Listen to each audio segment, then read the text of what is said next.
भारतीय संविधानाच्या बाबतीमध्ये कशा प्रकारचे प्रश्न विचारले जातील हे निश्चित नाही. आपण जे आर्टिकल 3 बघितले होते, आर्टिकल 1, आर्टिकल 2 आणि आर्टिकल 3, या 3 आर्टिकलच्या अनुषंगाने प्रश्न कसे फिरवून विचारले जातात हे जर एक वेळेस तुमच्या लक्षात आलं तर तुम्हाला या आर्टिकलवरती कुठलेही प्रश्न जरी विचारले तरी तुम्ही ते सहजपणे सोडवू शकता.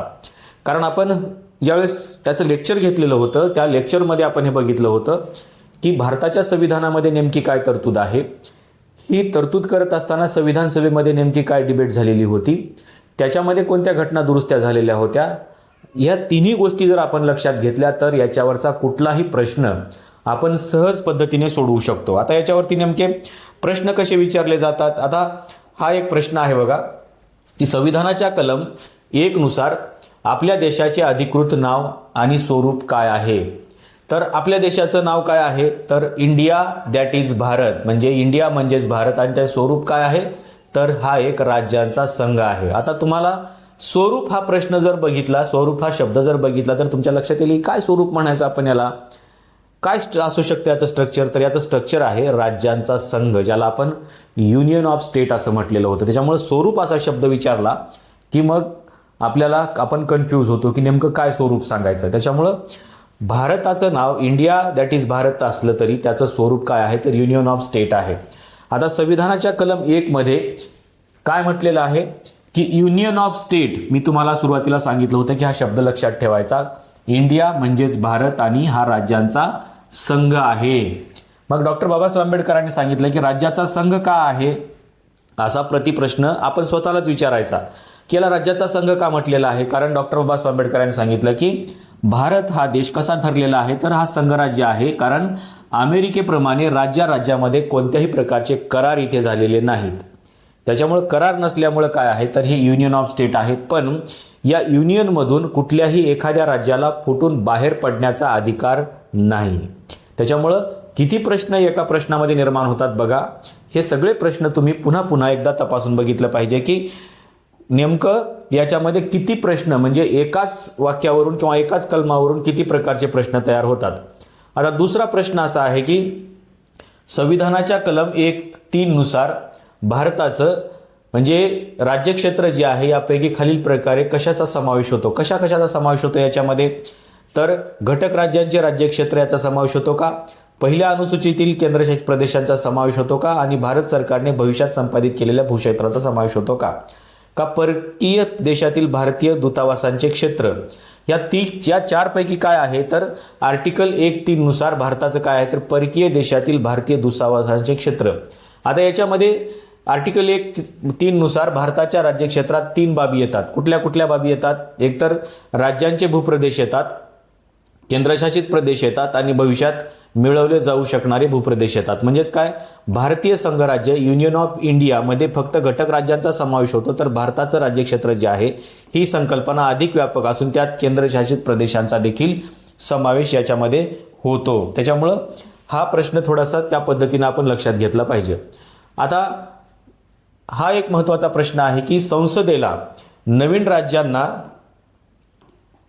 भारतीय संघात समाविष्ट करून घेण्याचा किंवा नवीन राज्य स्थापन करण्याचा अधिकार खालीलपैकी कोणत्या कलमाने दिलेला आहे. इथं कलम विचारलेला आहे. तर याचं उत्तर काय आहे तर याचं कलम 2 असं उत्तर आहे. कारण कलम 2 नुसार अंतर्गत संसदेला अशा प्रदेशांना भारतात समाविष्ट करून घेण्याचा अधिकार आहे जे सध्या भारतीय संघाचा भाग नाहीत. जे भारतीय संघाचा भाग नाहीत त्यांना देखील याच्यामध्ये समाविष्ट करून घेण्याचा अधिकार हा संसदेला आहे. म्हणजे परकीय भूभाग जो आहे त्या परकीय भूभागाला देखील संसद भारतामध्ये एक राज्य म्हणून किंवा राज्याचा एखादा भाग म्हणून सहभागी करून घेऊ शकतं. दुसरी महत्त्वाची गोष्ट म्हणजे आता हा जो प्रश्न आहे की भारतीय संविधानाच्या कलम 3 नुसार संसद कायद्याद्वारे खालीलपैकी कोणती कृती करू शकते. आता याच्यामध्ये त्यांनी काय सांगितले, कोणत्याही राज्याचं क्षेत्र विस्तारित करू शकतं, वाढवू शकतं किंवा कमी करू शकतं.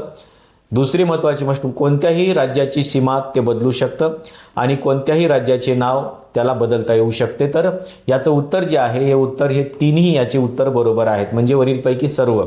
कारण काय आहे तर भारताच्या अंतर्गत पुनर्रचनेशी संबंधित आहेत कलम 3. त्याच्यामुळं अंतर्गत जी पुनर्रचना आहे ती अंतर्गत पुनर्रचना या कलमाच्या माध्यमातून केली जाते किंवा अधिक राज्य किंवा त्यांचे भाग एकत्र करून नवीन राज्य स्थापन करता येऊ शकतं. हा अधिकार संसदेला भारताच्या अंतर्गत राजकीय नकाशात कोणताही बदल करण्याचा किंवा संपूर्ण मुभा देतो, म्हणून भारताला विनाशी राज्याचा अविनाशी संघ या एका वाक्यावर देखील प्रश्न विचारले जाऊ शकतात बरं, की भारताला असं का म्हटलेलं आहे, तर त्याचं उत्तर तुम्हाला या कलमाच्या माध्यमातून देता आलं पाहिजे. आता कलम 3 अंतर्गत राज्याची पुनर्रचना जी आहे हे विधेयक संसदेत मांडण्यापूर्वी कोणाची पूर्वपरवानगी घ्यावी लागते याची चर्चा आपण लेक्चरमध्ये केली होती, की राज्याच्या पुनर्रचनेच्या अनुषंगाने जे विधेयक संसदेमध्ये येणार आहे त्या विधेयकाला कोणाची परवानगी लागते. देशाच्या पंतप्रधानाची परवानगी लागते, भारताच्या राष्ट्रपतीची परवानगी लागते, लोकसभा अध्यक्षाची परवानगी लागते का संबंधित राज्याचे राज्यपालांची परवानगी लागते. तर याचं उत्तर भारताच्या राष्ट्रपतींची परवानगी लागते, पंतप्रधानांची नाही लागत, लोकसभा अध्यक्षांचीही नाही लागत आणि संबंधित राज्याचे राज्यपाल यांचीही नाही लागत. त्याच्यामुळं याच्यात एकमेव राष्ट्रपतींची शिफारस लागते. राष्ट्रपतीची शिफारस झाल्यानंतरच हे विधेयक तुम्हाला संसदेमध्ये मांडता येऊ शकतं. याची चर्चा आपण त्या लेक्चरमध्ये केली होती. आता राज्यांच्या सीमा ज्या आहेत याचं जे नाव आहे हे नाव किंवा राज्यांच्या सीमा किंवा नावे बदलण्याच्या ज्या संदर्भामध्ये संबंधित राज्य विधिमंडळाने दिलेला सल्ला किंवा मत संसदेवर कसे लागू होते असं म्हटलेलं आहे. तर हे मत लागू होतं का याची चर्चा आपण केली होती, की ते मत संसदेवर पूर्णतः बंधनकारक असतं का, तर ते नाही. संसदेला सर्वोच्च न्यायालयाच्या सल्ल्यानुसार निर्णय घ्यावा लागतो का, तर नाही. राज्य विधानसभेने संमती दर्शविल्याशिवाय कायदा पुढे सरकत नाही का, तर अजिबात नाही. तर संसद हे सगळे मते स्वीकारण्यास किंवा फेटाळण्यास स्वतंत्र आहे. म्हणजे राज्याचे राज्यपाल, न्यायालय याच्या व्यतिरिक्त संसद ही एक सर्वोच्च संस्था आहे आणि ती संस्था हे मतं स्वीकारण्यासाठी स्वीकारूही शकते एखाद्या वेळेस आणि ते फेटाळूनही लावू शकते. एवढं स्वातंत्र्य संसदेला आहे. कारण काय आहे तर राष्ट्रपती विधेयकाचा मसुदा संबंधित राज्याकडे विशिष्ट मुदतीसाठी पाठवू शकतात आणि त्यांची राय देखील ते जाणून घेऊ शकतात. पण त्यांनी राय द्यावी किंवा नाही द्यावी असं काय त्यांना बंधनकारक नाही आणि राष्ट्रपतींनीही त्यांच्याकडे या रायेसाठी पाठवावं की नाही असं काही बंधनकारक नाही. त्याच्यामुळे जर राष्ट्रपतींना वाटलं आपण सहज चर्चा करूया की नेमका याच्यामुळे काय होऊ शकतं, तर राष्ट्रपती तशा पद्धतीने त्यांच्याकडे पाठवू शकतात. परंतु राज्यानं ठरवून दिलेल्या वेळेत मत दिलं किंवा नाही दिलं अथवा संसदेच्या प्रस्तावाचा पूर्ण निषेध केला तरीही संसदेला राज्याच्या मताच्या विरोधात जाऊन सीमा किंवा नाव बदलण्याचा पूर्ण अधिकार आहे. अर्थातच इथे राज्याला काहीही व्हॅल्यू नाही किंवा राज्याच्या मताला काहीही अर्थ नाही. त्याच्यामुळं सर्वस्वी जे अधिकार आहेत ते सगळे अधिकार कोणाला आहेत, तर ते संसदेला आहेत. आता हा एक प्रश्न इथे आहे की संविधानाच्या कलम 2 आणि कलम 3 मधील मूलभूत फरकाबाबत खालील विधानांचा विचार करा. आता काय फरक आहे कशामध्ये, संविधानाच्या कलम 2 आणि 3 मध्ये. आता याची देखील चर्चा आपण केली होती आणि या दोन्ही कलमाचं फरक देखील आपण बघितलेला होता की याच्यामध्ये केवळ विधान एक बरोबर आहे. काय विधानं दिलेली आहेत की कलम 2 बाह्य प्रदेशांच्या प्रवेशाशी संबंधित आहे आणि कलम 3 अंतर्गत घटक राज्यांची पुनर्रचना करण्याशी संबंधित आहे. आता त्याच्यात केवळ एक विधान बरोबर आहे का, तर नाही. केवळ विधान 2 बरोबर आहे का, तर नाही. तर ही दोन्ही जी विधानं आहेत ही दोन्ही विधानं बरोबर आहेत. 2 हे कलम कशाशी संबंधित आहे, तर बाह्य प्रदेशाला आपल्या याच्यामध्ये समाविष्ट करून घेण्याशी संबंधित आहे आणि कलम 3 जे आहे तर घटक राज्याच्या अंतर्गत असलेल्या संदर्भामध्ये आहे, त्याची पुनर्रचनेच्या संदर्भामध्ये आहे. आता याची उदाहरणं आपण त्या दिवशी बघितली होती. 2 वेगवेगळी उदाहरणं होती की भारतीय संघाचा भाग नसलेले नवीन प्रदेश समाविष्ट करणे म्हणजे काय, तर सिक्कीम आणि गोवा. आपण सिक्कीमचं उदाहरण बघितलं होतं की सिक्कीमला 1974 मध्ये असोसिएट स्टेट म्हणून आपण समाविष्ट करून घेतला आणि 1975 मध्ये त्याला भारताचा एक स्वतंत्र राज्य म्हणून आपण समाविष्ट करून घेतलं.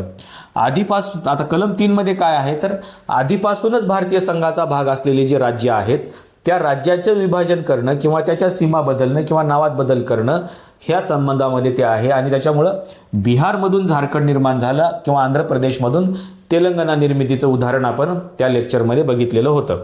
आता याच्या पुढचा जो प्रश्न आहे प्रश्न असा आहे की कलम 2 आणि 3 हे जे 2 कलम आहेत याच्या अंतर्गत राज्यांच्या निर्मितीसाठी संसदेला कोणत्या बहुमताची आवश्यकता असते, तर याचे उदाहरण आपण बघितलं होतं की याला फक्त सिंपल मेजॉरिटी लागते. ते स्पेशल मेजॉरिटी नाही लागत किंवा अर्ध्या राज्यांची मान्यताही नाही लागत किंवा एकूण सदस्यांच्या चतुर्थांश बहुमत देखील नाही लागत. तर सिंपल मेजॉरिटीनं हे सगळ्या गोष्टी म्हणजे आर्टिकल 2 आणि आर्टिकल 3च्या अंतर्गत जेवढ्या बाबी आहेत त्या या सिंपल मेजॉरिटीच्या आहेत. पण एक गोष्ट लक्षात ठेवा की याच्या चर्चा आपण केली होती की जर नवीन राज्यांची निर्मिती किंवा नावात बदल करण्यासाठी केलेला हा कायदा कलम 368 नुसार घटना दुरुस्ती मानला जाणार नाही.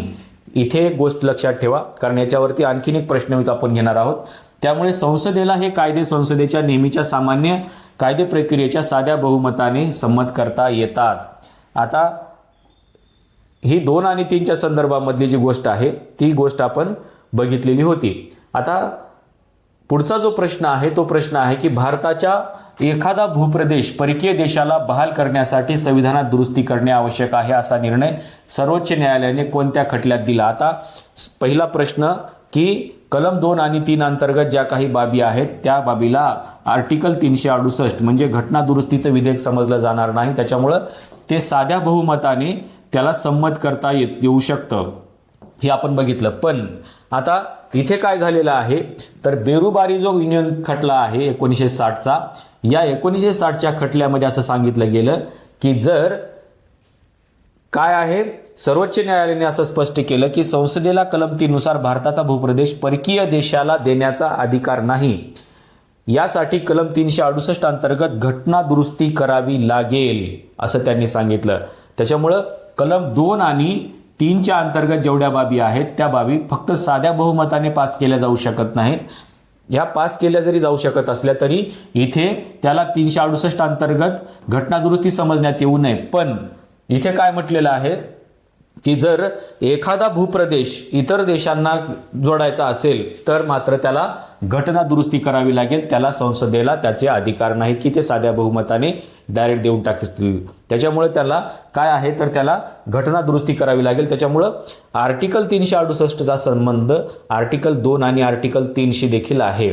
जरी तिथे साध्या बहुमताने एखादा प्रदेश नव्याने निर्माण केला जात असला किंवा प्रदेशांतर्गत असलेल्या काही गोष्टीमध्ये चेंजेस केले जात असले किंवा एखाद्या राज्यामधून 2 राज्यांची निर्मिती केली जात असली तरी त्याला घटना दुरुस्ती जरी समजलं नाही गेलं तर इथं कशाशी संबंध आहे तर एखादा भूप्रदेश हा जर इतर राज्या म्हणजे इतर देशांना जर द्यायचा असेल तर त्यासाठी आर्टिकल 368 अंतर्गत तुम्हाला त्याला घटना दुरुस्तीमध्ये आणावं लागेल. आणि हा निर्णय कुठल्या ह्याच्यामध्ये दिला गेला तर हा बेरुबारी युनियनचा जो खटला होता त्या बेरुबारी युनियनच्या खटल्यामध्ये हा निर्णय दिला गेला.